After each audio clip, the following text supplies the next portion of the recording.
and our writer today, Jennifer DeLeon. This series is sponsored jointly by the Creative Writing Program and the Office of Student Engagement. I want to ask you to help yourself. There's refreshments if you're just coming in now or any time during the reading and discussion.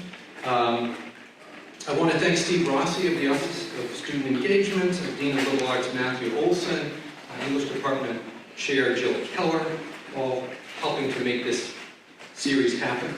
I want to also thank Beth Noel and her staff in the marketing area, and Francois DeCostard from the media program, and his interns, including Justin here, taking some videos. Today we'll hear Jennifer DeLeon read from her works of fiction, and there'll be a question and answer period afterwards. I'm excited to introduce Jennifer DeLeon, have her here at MCC. Jennifer DeLeon is a writer of fiction, poetry, creative nonfiction, and essays, whose work has appeared in many literary journals and magazines, including Plowshares, the Southeast Review, Ms. Magazine, Brevity, Poets and Writers, Drunken Boat, Solstice, and Best Women's Travel Writing, among others. She's the editor of the book, one here on our desk, Wise Latinas, Writers on Higher Education, published by University of Nebraska Press in 2014. It's a collection of personal essays addressing the varied landscape of the Latina experience in higher education. Her own essays have been published in the anthologies All the Women in My Family Sing, Women Write the World, Essays on Equality, Justice, and Freedom, and in This Is the Place, Women Writing About Home, which was a New York Times Book Review Editor's Choice.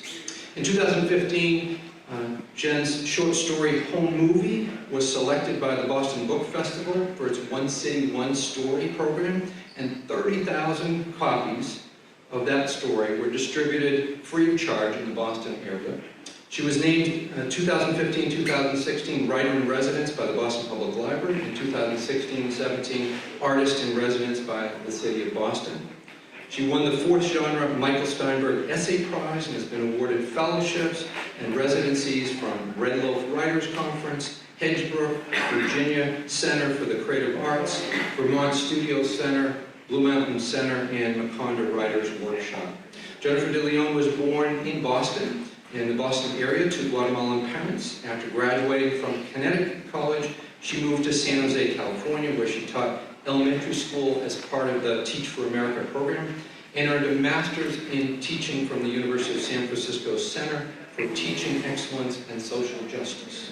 After moving back to Boston, she designed college access programs and mentored first-generation college students, like many of you. She taught for a decade in Boston public schools and earned an MFA in fiction at UMass Boston. Jennifer DeLeon is now a visiting professor of English at Framingham State University, where she teaches creative writing. She's also an instructor at Grub Street Independent Creative Writing Center in Boston, as well as a freelance writer, editor, and consultant with an active career as a public speaker on issues of diversity, college access, and the power of story. When selecting Jennifer DeLeon's story Home Movie for the One City, One Story program, Nora Peel, Deputy Director of the Boston Book Festival, said, "The great thing about Jennifer DeLeon's story is that a lot of the themes it raises, whether memory or connection or family, are things that resonate with many readers." Praising Jennifer DeLeon's writing, Boston Globe columnist Catherine Whitmore has said that DeLeon's fiction braves many complex themes, including adolescence, sexuality, navigating ethnicity, class, and family, and forging identity. Please help me welcome Jennifer DeLeon.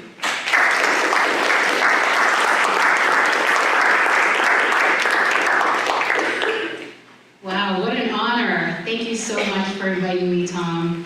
And I'm so happy to be here. So can everyone hear me? All right, great. This is my dream come true, to be speaking to you. I know it sounds like, wow, she started this way. Okay, but it's true. When I was growing up, all I wanted to do was be a writer and write stories and produce books and travel. So here I am doing that. It's a Wednesday, 12. It's perfect. And I thank you for being here to listen. Today I thought I would share a sampling of some work, and the first thing that I'll read is part of the introduction to my book, Wise Latinas.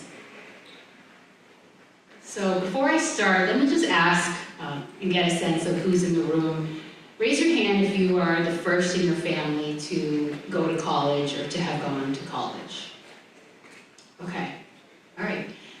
Raise your hand if you feel like going to college, sometimes it feels like another world, or it's just different from anything you've ever known.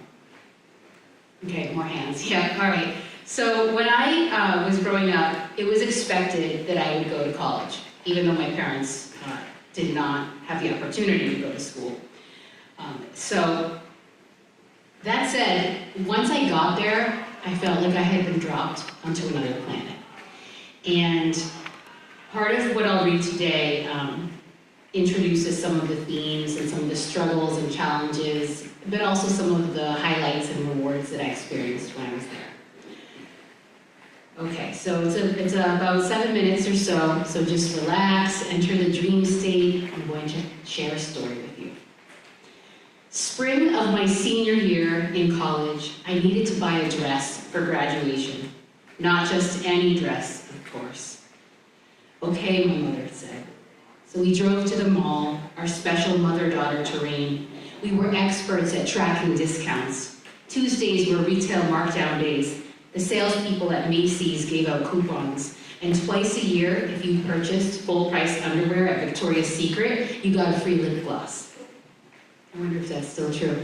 That day, weeks before I would be the second in my entire extended family, next to my older sister, to graduate from college, my mother and I had a clear goal: find the dress. Then, suddenly, there it was underneath the shade of soft lighting bulbs inside Ann Taylor. Magenta, magical. My mother and I gazed at the silk fabric through the storefront window. A headless mannequin showed off the exquisite A-line cut. Sleeveless, sophisticated. Nothing but a pane of fingerprint-proof glass parked between us. We stepped inside the store and were greeted by the sweet smell of leather and cashmere blend tops as the aura of credit card transactions hovered around us like a mist. How much? My mother asked. I massaged the crisp white price tag between my thumb and forefinger. How much do you think? We left the mall that day, defeated. The dress cost $100, well over what we could afford. I was a scholarship student at Connecticut College, a private liberal arts school that resembled a country club. My mother worked as a housekeeper.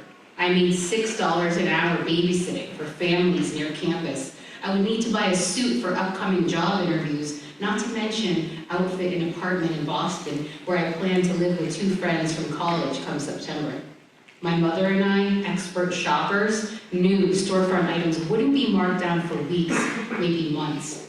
Graduation was in 17 days. I'll find a dress at the mall near school, I assured her, my voice rinsed of confidence as I pictured the crowded racks inside the mall in New London.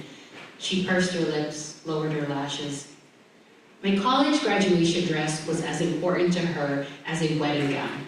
Ever since my mother was a schoolgirl in Guatemala, where she'd often carry the flag in the annual school parade, an honor for students with the highest marks, she dreamed of going to college. Education was like a religion in our household. She preached the importance of straight A's. She snuck in consejos like mashed up vitamins in our morning wash. If you study hard, you can get a good job, and then you can do whatever you want, she'd say. Or, books are your friends. When she was driving my sisters and me to gymnastics or Girl Scouts or church and we couldn't escape, she'd tell us about a family whose house she cleaned, how the son went to Duke, the name made me think of a prison, and how he got a scholarship. The word sounded like a disease. Thanks to my mother's persistence, I eventually learned the meaning of scholarship when I earned one to attend Connecticut College. One semester, she spoke to my Women in World Studies class. Seated at the far end of a rectangular wooden table in the snug classroom of an ivy-covered campus building, my mother crossed her arms and described her experience moving from Guatemala to the United States at the age of 18. And we discussed the ways in which globalization played a role in our family's economic, political, and cultural trials. I got an A. Then she visited me at the offices of Ms. Magazine in New York City, where I interned one summer. I'll never forget the moment that Gloria Steinem's long-fingered, delicate hand nodded with my mother's coarse, nail-polished chipped hand just for an instant. "How lovely to meet you," Ms. Steinem said. "You too," my mother replied.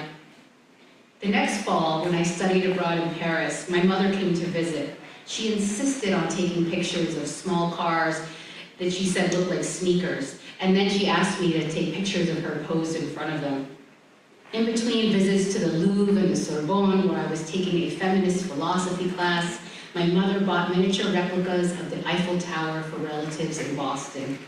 Throughout the years, she held tight the picture in her mind of each of her daughters on that all-important day, graduation. The final weekend before college, graduation came, my mother came to visit me on campus. She had packed a weekend bag and drove the 2 hours down. By now, she knew where to park and how to type in the 7-digit code required for entering the dorm. Then, inside my room, she relaxed on the purple comforter, the one that she had sewn herself, and talked to my grandmother on the phone while I wore headphones and worked on a final paper. That night, we ate dinner in Mystic, a quaint seaport town 15 minutes away. We sat upstairs in a restaurant overlooking the bridge, where we ordered pina coladas and split an entree of stuffed scallops.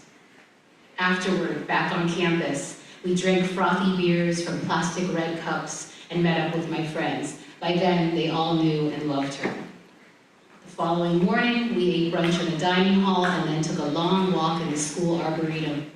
Before she returned home, she handed me a department store bag full of hair gel, toothpaste, shampoo, and raspberry-flavored vitamins. I stood in the dorm entrance, concrete steps, and watched her drive away, the car a little lighter, both of our hearts a bit heavier. I could tell she was already mourning her visits to Connecticut College.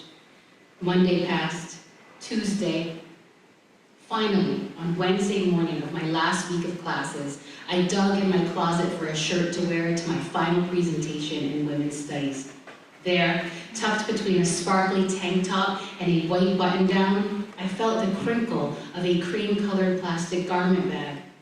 I pulled it out gently and immediately recognized the magenta fabric peeking out the bottom.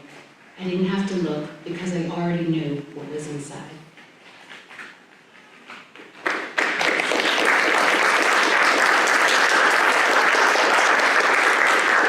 So I got the dress. That's the story. But of course, what the dress symbolized was much more, right? First of all, my mom was pretty slick, don't you think? Right? She came up, like, she had the bag with the fig Newtons and everything. I'm like, is the dress in there? No. But I also didn't know to expect it. $100 is a lot of money, and it was for us, certainly. And for a dress that you'd wear once, maybe a couple more times, no. And so when she left, I had a backup outfit, it was fine. But I will never forget that morning when I reached in my closet. And I saw the crinkly bag, the garment bag that they put over the dress. And once I saw that little fabric, magenta, I just was like, this is everything. This is everything.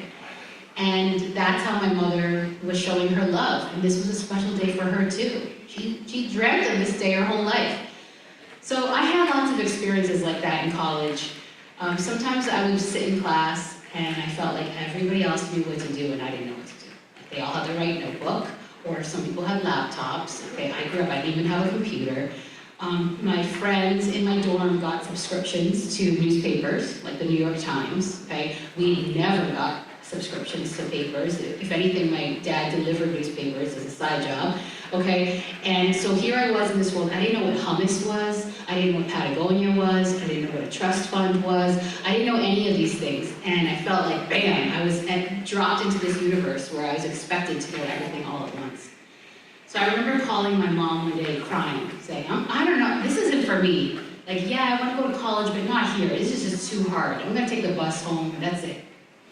And she said, you know what, come home for the weekend, and then we'll talk. And by the end of the weekend, I felt like, okay, I had gathered some perspective, and she shared stories with me. She didn't have a college degree, but she had tons of stories. And so it's almost like she filled me up with them. And I was able to go back to campus and be like, you know what? I'm not like everybody else here, but I'm my own person, and I got myself in this room with all these other kids, and I belong here. And so I tried to make the most of college. I studied abroad in 12 different countries. I studied abroad in France and Vietnam and Nigeria, and when I was there, I made sure to travel around as much as I could. Because I always felt like, bless you, I always felt like college was this special time that I'd never get back, and I was always, I had grown up with parents who were pretty strict. Like my dad never let me sleep over at anybody's house, right? I actually have a friend from elementary school, her mom is here, and it's true, right? I was never allowed to sleep over. I'm like, why can't I do that? Everybody else can.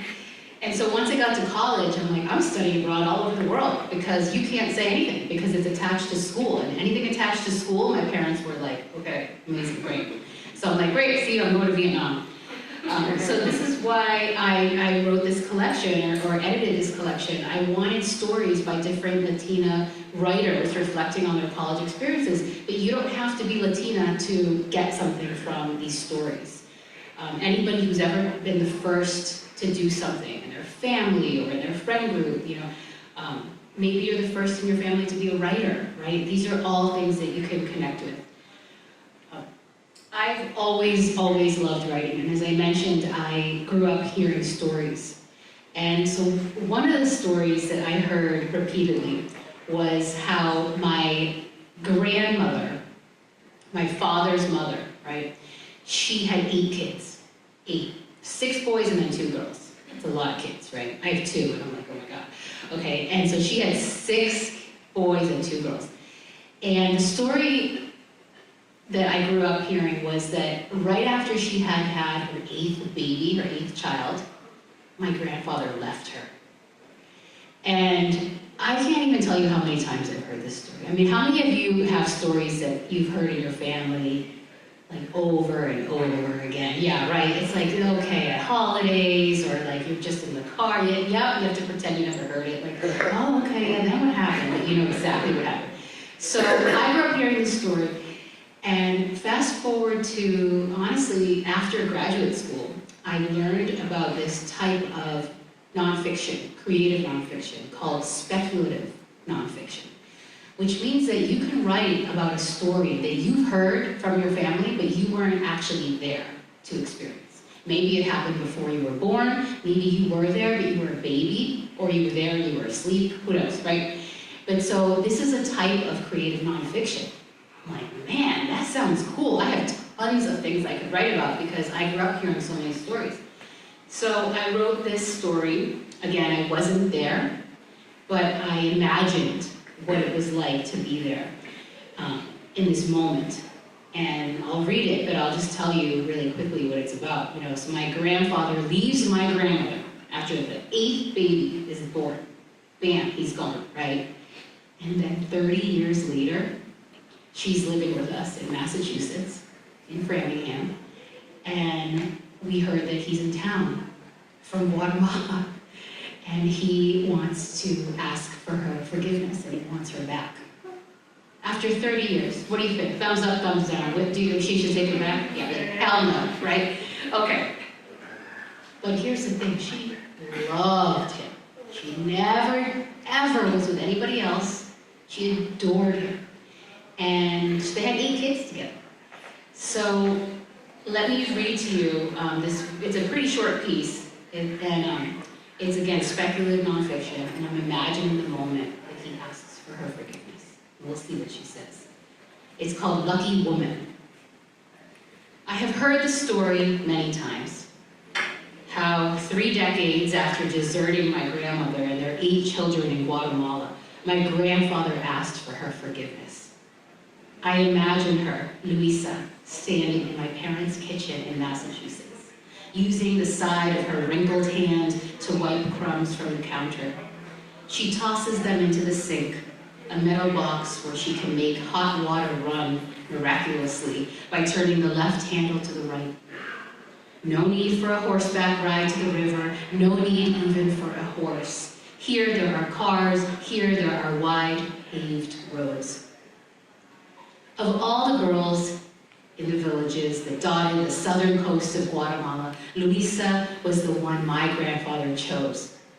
They married in the town of Tiquizate, where they signed a document in the presence of the mayor. They lived on a farm in a simple house that sat beside a long row of lime trees in one direction, and in the other, a dusty dirt path that led to the rest of the world. Their days: milking cows, fishing, hanging cured meat from the ceiling, making love in the country darkness. They had 6 boys. My father was number 3. Women called Luisa lucky. Her husband was handsome, smart. When he didn't come home for days, she figured he was just smoking hand-rolled cigarettes with communists. When she learned he'd been with another woman, she forgave him. He was the only man she ever loved. They had a 7th baby, a girl. They had no money. They traded limes for avocados, sugar, and shoelaces. My grandfather found work at the United Fruit Company. At the end of each day, he brought home bunches of bananas and powdered milk in cans whose labels were written in English. Before long, he left again. She forgave him again. They had their 8th child, another girl. Then he stepped on that dusty road for the last time. After 30 rainy seasons of not sending so much as a single letter, he sits now on a sand-colored recliner with his hands folded on his lap. Luisa stands in the doorway. She'd heard he was coming. She'd also heard his second wife had left him. He clears his throat. "Take me back," he says. She squints at him for several seconds. He is the only man she has ever loved. Yet she remembers how when one of their sons went missing and she searched for him alone under the moonlight, she whispered her husband's name across the fields too, but he never answered. "Luisa," he whispers now. Her mouth is one straight line. She stares at his ironed shirt and wire-rimmed glasses. He looks old, she thinks. Finally, she tells him, "What you want is a nurse, not a wife." At that, he lowers his bald head. Later, she would hear that he married a 3rd time and that they had 1 girl, deaf at birth.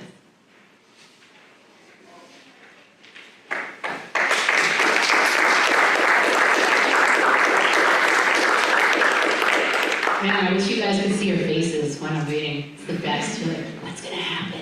What did you think? Did you think she was going to take him back? No. You were like, you wanted her to? Right. Yeah. Okay. How many of you were like, don't do it, don't do it? Yeah. So I grew up hearing that story dozens of times.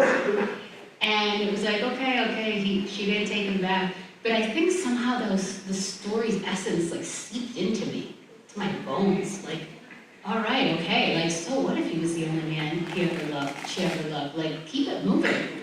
Right? She was like 60 at the time. She lived a full life, almost 90 years old when she passed away. And she had the benefit of her children and her grandchildren and her great-grandchildren. She was like the queen. She rotated living with different families around the country, Texas, California, Massachusetts. And she was like, I'm all set. But just the nerve of him to come back, can you imagine, after 3 decades? But so again, the story became part of me, part of the fabric of my identity, who I am. Like, don't settle. And I love that about stories. And I love that I wasn't there to experience it, but hearing that story over and over became my own. So you can do that. I'm sure you have dozens of stories that you're maybe starting to think about. Like, you can write them down. Write them down. They're yours too.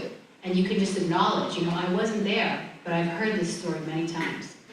And then you can imagine and perhaps your way into it. So shifting gears, that's my nonfiction, and I've always written in my journal, loved writing essays, creative nonfiction. And when I was in college, I remember my first creative writing class, I wrote this essay, and I thought it was so good, and I worked so hard on it, and I turned it in, and this professor was notorious for just kind of like slamming you down, but I was kind of like, okay, bring it, like I know this is good. And then she wrote on the last page in red ink, which it should be like out loud in any classroom, she said, I think you should visit the Writing Center, Jennifer. It will help you. And that was it. And I went back to my dorm and I was crying. And I'm like, oh, I thought I was going to be a writer, man. Like, this sucks. But then I did go to the Writing Center. And they did help me. And then I went back again. They helped me some more. And I learned so much. And by senior year, I was working in the Writing Center. And so as much as I kind of hated that professor in that moment, I really appreciate that she said that to me. Because I used to think that you had to get the story right the first time. I didn't know what revision was. I just kind of wrote papers the night before they were due, turned them in, crossed my fingers, and made a little prayer. And most of the time I got an A and B, occasionally a C. And once I got to college, that didn't work anymore. And I realized, like, oh, you kind of have to put some more time into this. And if you do, the papers become better, and the writing becomes stronger, and I was starting to find my own voice. And by the time I graduated, you know, I had learned so much, but I realized, if anything, there was so much more to learn. And so I kept taking classes in Boston, when I moved to California, free classes at the library. Once I went to this class at the library in Stonehill. It was on Saturday morning. My roommates were still sleeping, like they were like hungover, like sleeping, and I'm like, I gotta go to class. And I walked into the church, it smelled like pledge, and like we sat at a table, and I was so eager to write, and everybody around me was a senior citizen. And then they said, welcome to the senior writing class. And I didn't know, I was like the youngest person in the room, and I'm like, I gotta go. And they're like, I'm gonna stay. And it was incredible, you know, there were like 90-year-old people around the table, kind of like, yeah, we're gonna get our writing on, like we're here, let's do this. And I thought, yeah. So I was kind of always getting myself into situations like this, into rooms where I was learning and developing my writing. And not every time did I have this like hardcore confidence. There were lots of times where I walked into a room and I saw, I'll be honest, all white people, and I thought, okay, writers are white, I guess, so I'm going to just go back down the elevator here. But something inside me made me stay in the room, and I'm grateful for that something, because the more I stayed in the room, the more I realized I have a voice, I have something to contribute, and everyone does.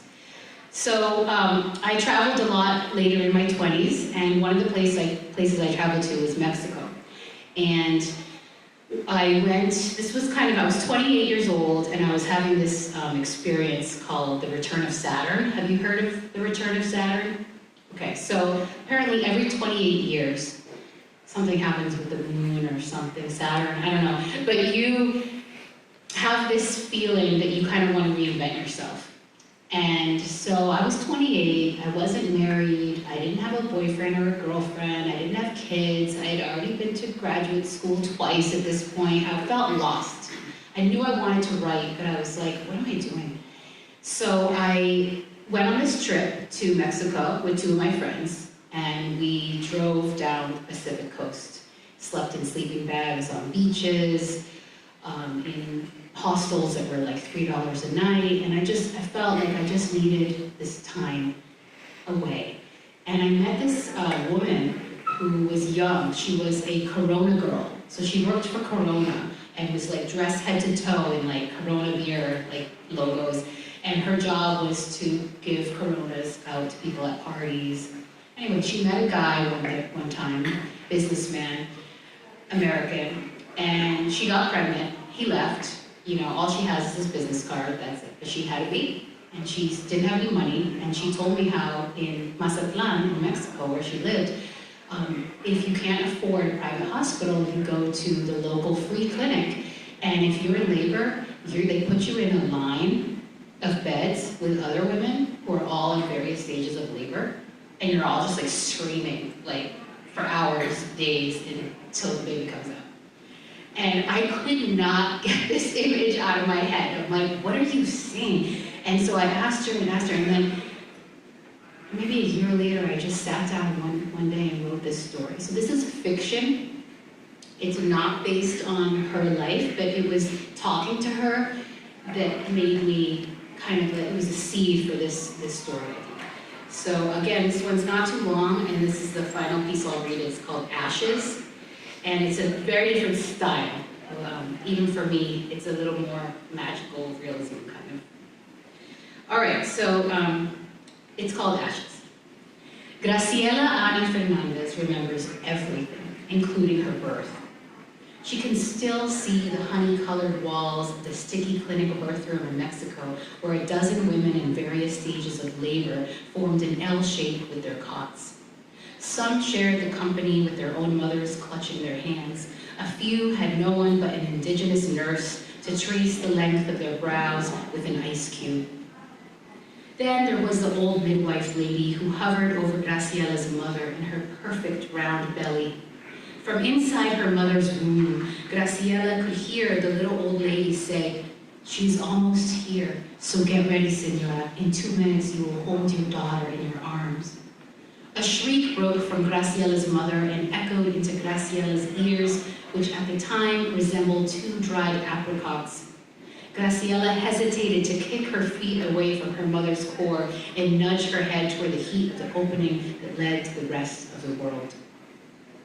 Her mother grunted in horror as she pushed a hairy head out of her, along with a sprinkling of urine.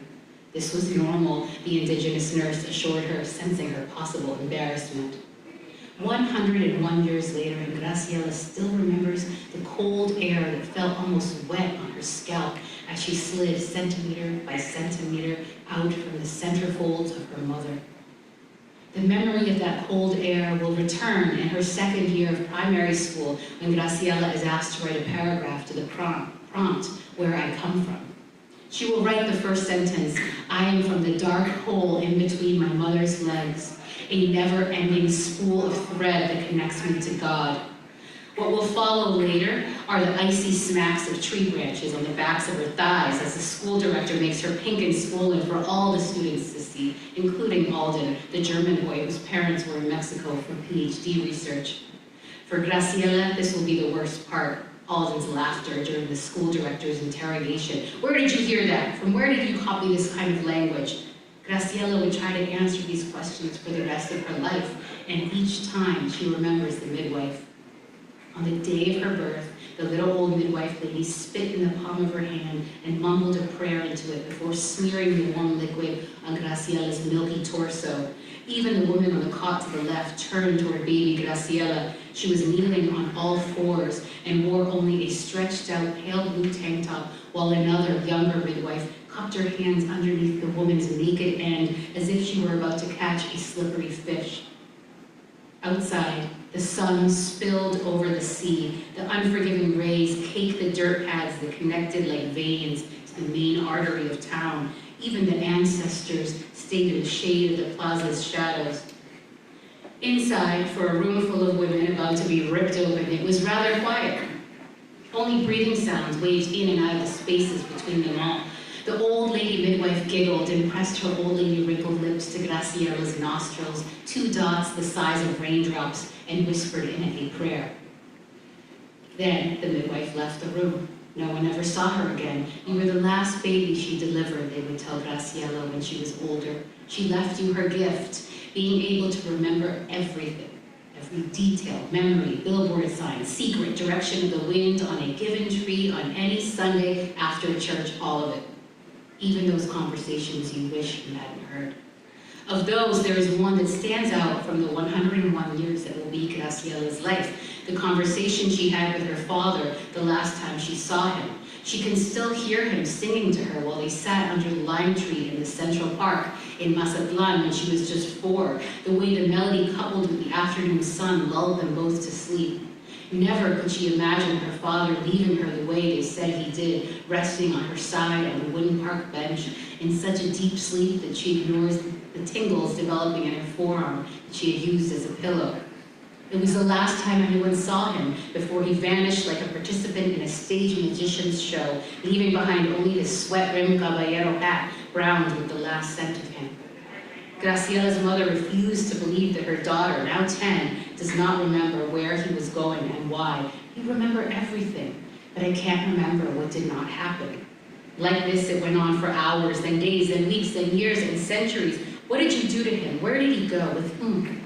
Her mother spanked her with any item she could summon every Sunday: a wooden spoon, sandal, cat. Rather than dig it out, her mother only stuffed the information in deeper. Graciela remembers Christmas that year. Her mother played boleros on the record player until she passed out from crying so hard. It snowed.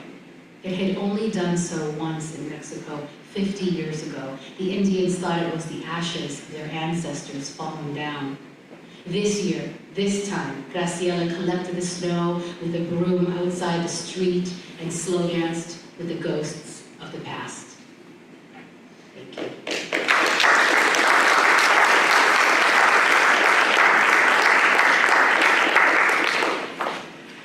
Well, we have plenty of time for questions, and I know some of my students and others here will have some questions for us.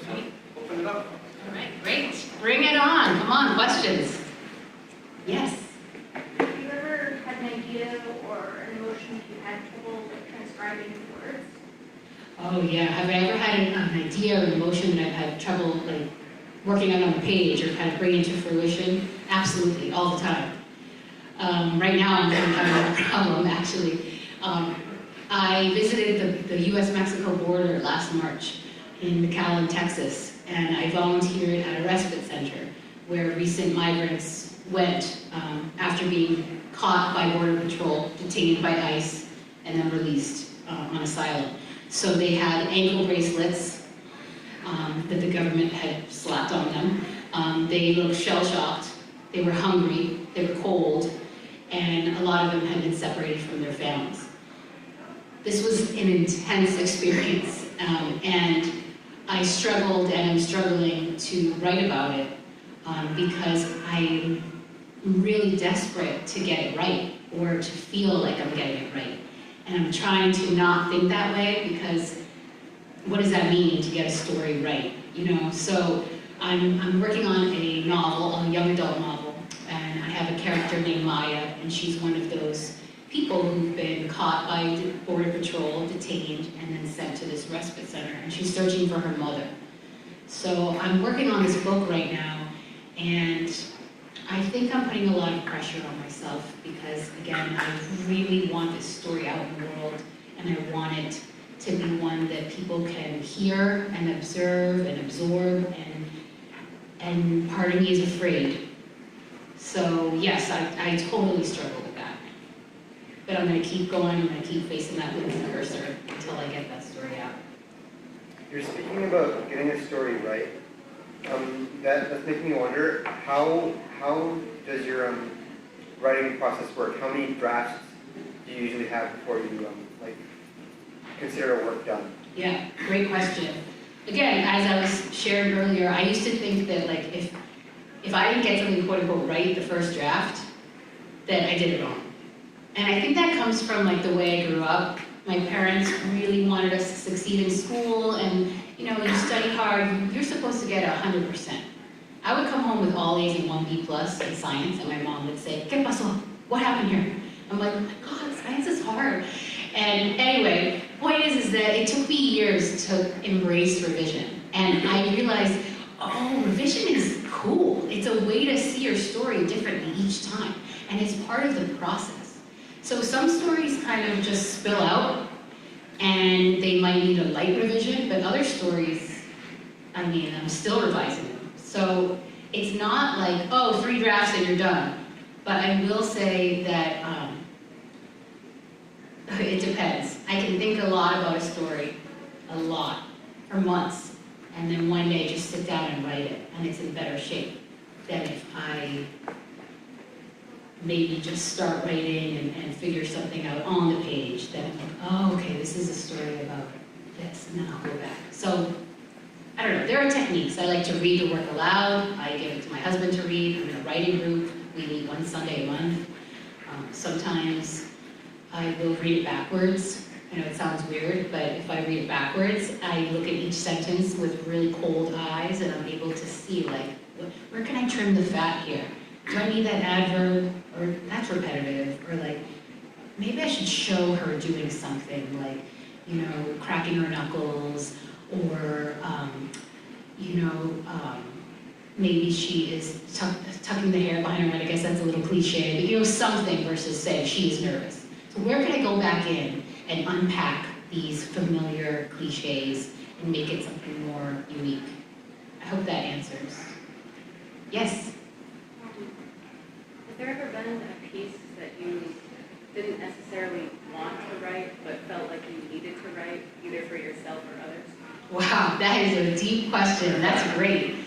Yes, so real quick, I'll tell you that when I was in 9th grade, my father ran away from home. Okay, so I'm 14, and I'm on my way to babysit. I had a boyfriend. I was like, hey, this is my life. And bam, my mom is crying, reading a letter that my father had written her. And he took a notebook page from one of my Lisa Frank notebooks, and I remember I was even mad about that. And so he writes this letter, and he's like, I just can't live here anymore. America is too much. I need to go home to Guatemala. I'm sorry. And he just like left. And so my mom's crying. I'm like, whatever, I gotta go babysit. And he doesn't come back, right? It's like the next day, a week passes. And then it's the next Friday night, I'm getting ready to go out. And I come downstairs and I see my father sitting on the couch with his coat still on, next to my younger sister, cartoons are playing, and he's just has tears streaming down his face. And obviously he had come back. So I learned later that he started driving to Guatemala, and in DC he stopped to stay with a friend, and his friend kind of talked him out of it. He was like, what are you doing? And he turned around and came back. And so I've always thought about, what if he didn't come back? What if he had just kept going? And then I thought, I want to write about this in a novel. So I actually wrote a short story about a man who does leave his family and goes back to Guatemala. But that was a story I did not want to write. You know, it's not a story I would willingly share. And now I've come to this point where I'm like, we're all made of stories. And the more you share your stories, the more other people are like willing to share theirs. And that's part of the human experience. And I don't think I got that before. I was ashamed, and I was kind of like, we're never going to talk about that. Instead, I'll just publish a book and sell it all over the country. But it's fiction. But anyway, that was one I needed to kind of get out. But he's great. My dad, I just saw him this weekend. Like, he's around. He loves his grandkids. Yes? If you could give one piece of advice to an up-and-coming writer, what would it be? Great question. One piece of advice would be to, I would say, keep the fun in writing. Keep the joy in making art. I think sometimes we get too hung up on, like, I need to publish this, or this has to be perfect. Again, it's like, it doesn't have to be that painful. It should be somewhat enjoyable. And when I find that it's not enjoyable, I feel like it's the critic on my shoulder. I'm like, I can't believe you wrote that. It's not even good. You should have 7 books by now. What's your problem? And it's like, oh, get off. So I think like, but then when I'm writing my journal, or I'm just like free writing, having fun with the character, then I'm like, oh yeah, this is what it's about. Yeah. How much time do you practice your writing, and like what do you do to practice writing? Great question. I try to write every day. I definitely don't. But writing, I realize, looks differently than I used to think. I used to think it was like pages and pages. And now I realize that writing can be reading like a writer. I can, like, let's say I'm thinking about how to end a story. What I'll do is I'll read lots of short stories and focus on the ending, and I'll kind of pick it apart like a writer. Kind of like a mechanic might look at an engine to see how it's made. Oh, that's a good one. Let me see how this works. Okay. And you take that knowledge back to your car or your story. So sometimes it's outlining, sometimes it's talking about the story, sometimes it's staring out the window and just kind of hoping I'll be hit with this like magic force that will make me write. That doesn't usually happen, but I'm still waiting. Yes? So I know the last one you read, you used magical realism. Do you find like cultures influence your pieces a lot? Wow, yeah, I mean, I don't usually write in this style. So it kind of surprised me when I started writing this, and I was like, just go with it. I mean, I don't know where that story came from. I mean, I know where it came from, the inspiration and everything, but maybe I should try that again. I don't know. I do think culture influences it. People have said that point of view really influences it. So for instance, like in the novel that I'm working on about the man who leaves his family, I have multiple points of view. I have the wife's point of view too. I have one of the kids' point of view. And I think that's because growing up in a family, Guatemalan American family, like stories weren't singular. It wasn't like one person telling a story. It was like people were barging in, butting in. Like that's not how it happened. No. And it's like, oh, you're forgetting that part, you know. So I feel like I always hear lots of different voices when I'm writing a story. And on the page, that translates to maybe having multiple points of view. And I'm like, oh, you can do that. Cool. Again, I didn't know any of this stuff. Yes. Just to clarify on that novel, different chapters from different points of view? Yes, different chapters, yeah, like different chunks by different characters. And I realize it's also a way to create dramatic irony, because you know, as a reader, more than one character at a given time, because you're privy to the other points of view. So I don't know, it's a tool, it's a technique, and as a writer you have this toolbox, and you're just like, all right, what am I going to use today? Yes. So, if this happens to so many writers, I believe, so for instance, when you start writing a story, at first you're so like enjoying writing it, and you're like starting, you're energetic about it, but at like some point you feel like you lost interest, or these thoughts comes to your mind like, oh, I don't think it's going to be a good story, these negative thoughts, and you stop writing your excellent piece, and it's bound to be excellent. So what do you suggest to people who have this problem, when they start writing something and they lose interest? Yep. What do you suggest to keep that interest? Yeah. Annie Lamott, the author, she has a book on writing called Bird by Bird, and in it she has this essay, you can Google it, it's free, it's online. It's called Shitty First Drafts. And I teach it in all my writing classes because she kind of goes there and talks about how it doesn't matter how many books you've written, prizes you've won, all this, like, there are times where you are facing that blinking cursor on the computer and you're just like, this sucks. And so you get up and you eat something, or you vacuum, or you're like, I'm gonna feed the cat again, or anything to avoid doing the work. But at the same time, you also love it. Like you said, it just kind of goes up and down. So she has this process of having shitty first drafts, which she calls the downdraft. And then you can come back to it and it's the updraft. Where can I, expand on this passage, or how can I look at just dialogue? Well, I'm just going to look at the beginning, And so you kind of have these micro assignments for yourself.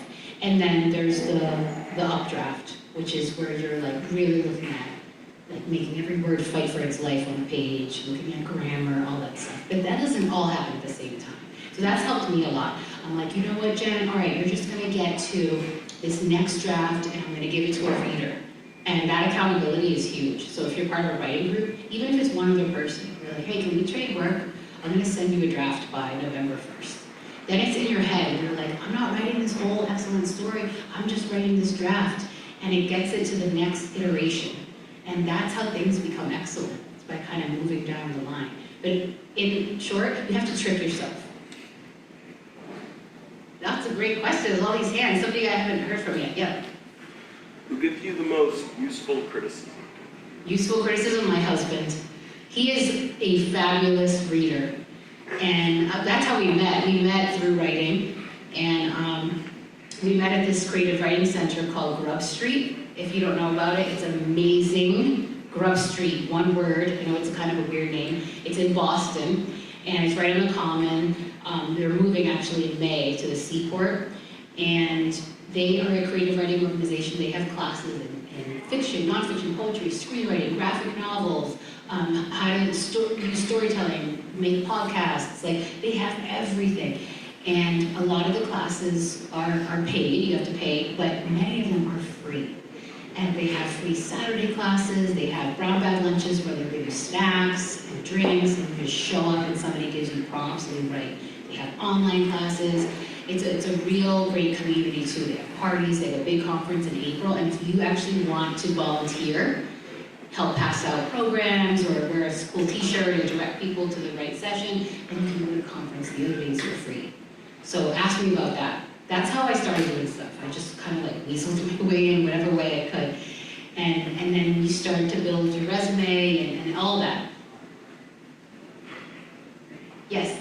Is from Ashes, Brasilia, she remembers everything, but so is she repressing, seeing her father leave, or is her mother just taking up, do they both know and the mother's just taking out her frustration, or they both just not know? Yeah. Or is it just open for interpretation? I think it's open, but I like what you said. You know how that works? I mean, the mother repressing, I think the mother probably knows. The way I had it in my mind was that, yeah, she remembers everything, so it's like, how could she not remember where her father went? But she's saying that it didn't happen. Like, she can't imagine her father doing that. So maybe he was kidnapped, maybe, there are a number of different things. So I think that if I go back to it, I could write the next. Now you're inspiring me, thank you. Do we have time for a couple more? Yeah. All right, great, yes and yes. So I feel like often the hardest part for me when I'm writing something is like the beginning. Yeah, How do you like start with an idea? yep, And how do you like make like a seed into a flower, I guess? yes. Sort of like this with Ashes, right? I heard the story about this woman I met. I couldn't believe that image. It started with an image, like she's giving birth in a row of cots with other women. They're in various stages of labor. I'm like, I can't. So it stuck with me, right? There's a scene. Months later, I'm still thinking about it. And then one day I was like, okay, what if she gives birth? Okay, lots of people give birth. What's special about that? Well, what if this baby that she's giving birth to has this cool superhero ability and she can remember everything? So then I was like, let me just write the scene where she's being born. And then it kind of grew from there. So sometimes that's the entry point in the image. Sometimes it's a prompt. Like when you take classes, sometimes the instructor at the beginning will be like, write 5 minutes about, write a scene where you have a spilled cake in the middle of the road, go. And my students are like, okay, all right, let's just write. They'll come up with totally different scenarios. But your subconscious has all this material, it's like dying for these prompts. And then they kind of like build on each other. There are books that have lots of these prompts, websites. I mean, it could be anything. It could be like, okay, write a scene where a character is in a car and finds something unexpected in the glove compartment. Go. 15 minutes, right? Right? It's kind of cool, and everybody's story would be different. And maybe it's a scene that becomes part of a larger story. So I just kind of, again, trick myself into that. And then sometimes reading. Like I'll read really cool stories or books, and I'll be like, damn, that's good. How did the author do that? And then I will literally copy the paragraph into a document, and then I substitute, like Mad Libs, but reversed, I take out words, and then I imagine, like, if I wrote this, how would I do it differently? Again, it's just another way into the sandbox. I know from personal experience, from reading as well as writing some of my own stories, that everyone has their own unique sort of writing style, and judging by some of your work, you also kind of have your own unique writing style. How do you come up with that? Like, what's the process behind coming up with a writing style that you feel is your own? Yeah. It takes time, I would say. I wrote a bunch of shitty first drafts, and I also wrote a bunch of stories that I thought sounded like what a writer, quote unquote, should sound like. I mean, I was really guilty of that. I was like, I'm gonna be this serious writer. And it was just, it sounded saccharine, fake, kind of like, that's not me. But I read stories like that, and I was like, well, maybe that'll get me an A, or maybe this is what I'm supposed to sound like. And then I went to a writing conference in San Francisco, a Writers of Color workshop, and Junot Diaz was my instructor, summer after summer after summer. And this guy will tell it how it is, okay? Okay, so I remember my first class, I asked him, I raised my hand, I had a little notebook that I bought, a little pen, and I'm like, I'm gonna learn everything about writing in 5 days, right? So here I am on day 1, and I'm like, excuse me, are we going to get a syllabus for the week? And he looked me dead in the eye, and he just wore jeans, a black hoodie, white t-shirt, that was like his uniform. And he looked me dead in the eye, and he said, we are the syllabus. And I'm like, okay, great, no problem, great. I just was like, and the whole week was like that. I mean, there was one time where he's like, this is how you're gonna know if you're a serious writer, Jen. Are you gonna, or can you do it? Because I was really sensitive, I took everything painfully personal. And he's like, it's not that serious, you know, and you do have to develop a thick skin. And then once I found my own voice, it happened when I felt like I stopped caring what other people were going to think. I was like, I really don't care what other people are going to say about this story, what it sounds like. I want to write from a voice that is authentic to me. So, for instance, I wrote a novel about a teen girl, and you guys were the first people to ever see this cover, so don't take a picture of it and blast it on social media, not that you would. But basically, this is about a teen girl who grew up in Jamaica Plain, and it's called Don't Ask Me Where I'm From. It's a young adult novel. I tried to write this story in so many different ways, I can't even tell you.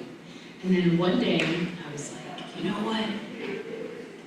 I've just like exhausted everything. I don't know what else to do. I'm gonna like give up. But there's that piece in me that was like, no you're not, no you're not. And then I just sat down and I'm like, what would a teen girl sound like, really, if she didn't care what you thought about her? And I thought of my students. I used to teach high school and middle school. And oh my God, they would tell you what they think and they don't care. And so I could hear their voices in my head and I was like, all right. And so I started just writing, okay? Writing. Like, what does she have to say about this and that? And I gave her real attitude, real voice. And she was like dropping F-bombs and talking about this and that and that's when I felt like I clicked into the energy of the story. And then the writing came much easier. That's not to say I didn't revise it like crazy, but it's once I sort of stopped putting that pressure on myself, like, this has to be good. This better sound like a writer. Like, what does that even mean? So then, once I started writing with this true teen voice, my editor was like, she's popping off the page. Like, I'm afraid of her. And I'm like, good. So I'll leave that there. And I do actually want to tell you more about Framingham State. Yeah, thank you. Yeah. And also when the book is coming out. Oh yes, it comes out in May 5th. And we're going to have a big launch at Grub Street in the Seaport. So I'll tell you all about it and you can pass on the information. But I'm going to be in as many places as I can possibly be. And check out my website. It's being redone right now, but and I have to get better at social media. But I'm trying. Yes. So when you're planning to publish a book, like how far in advance did you have to finish like the writing portion of it before like all the stuff that heading into release does? Yep. I'm so glad you asked that because I didn't even know to ask that question. Never mind in college. Like I just learned about this not that long ago because it's different for every book and every publisher and everything. But with this book, I wrote the draft. First it started as a short story and then I'm like, I'm gonna make this a novel. Changed it because I had it set in the 90s and people were like, that's historical fiction. And I'm like, oh my God. So I made it contemporary, which means I had to do a lot of research. And my agent sent the manuscript out, meaning she emailed it to like 15 editors, hoping that at least one would bite, say I'm interested, I want to make an offer. And so what happened was several of them were interested. And I started having phone calls with them. This happened in January 2018. So almost 2 years ago. And this was the craziest week of my life. I'm like having these phone calls, oh my God. And then so we had an auction, which means that people bid their highest amount. And then we talked about which one we wanted to go with.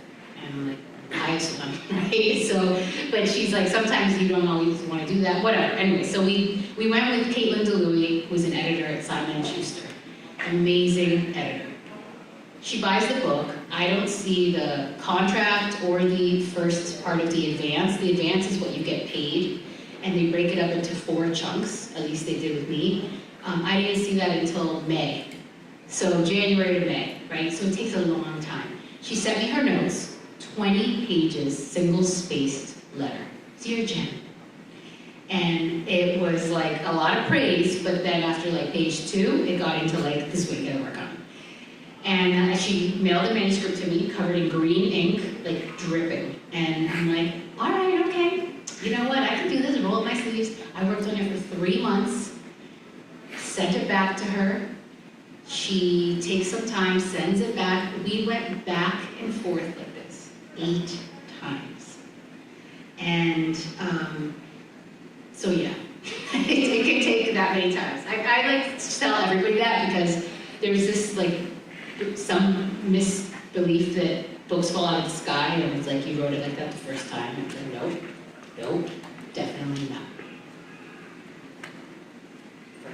Framingham, yes, okay, so thank you. All right, so I teach at Framingham State University, which is an honor because I grew up in Framingham, so I feel like it's coming full circle.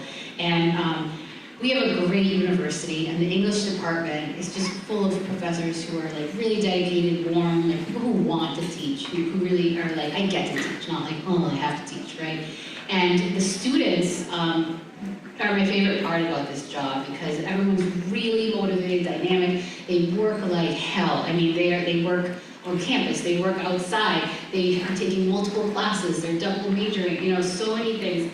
And so the creative writing program, we offer classes in fiction, nonfiction, poetry, sometimes a mix of all 3. Sometimes the classes have 20 students, sometimes they're small and have like 8 students.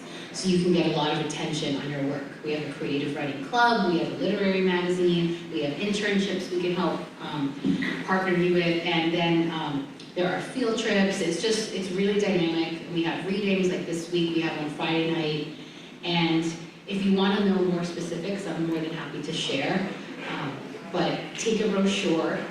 And we also have an Arts and Ideas speaker series. So for instance, in the spring semester, we'll have authors like Raina Grande, Clint Smith, Grace DeLucin. I mean, that's a big part of this if you want to learn more about writing. Like, take the initiative, you know, turn off Netflix for a night and say, you know what, I'm going to go to this reading. I'm going to just do it. And you never know what might click, what seeds might be spread that night, and tips you can pick up over the years really add up. So I'll leave these here too. And again, any questions, please ask me. I'll put my personal email here because I know sometimes it's like, it's hard navigating and figuring that all out. But we need more writers, more creative writers in this world, and we need our stories shared. So thank you so much for being such an amazing audience. And I hope to see you again soon.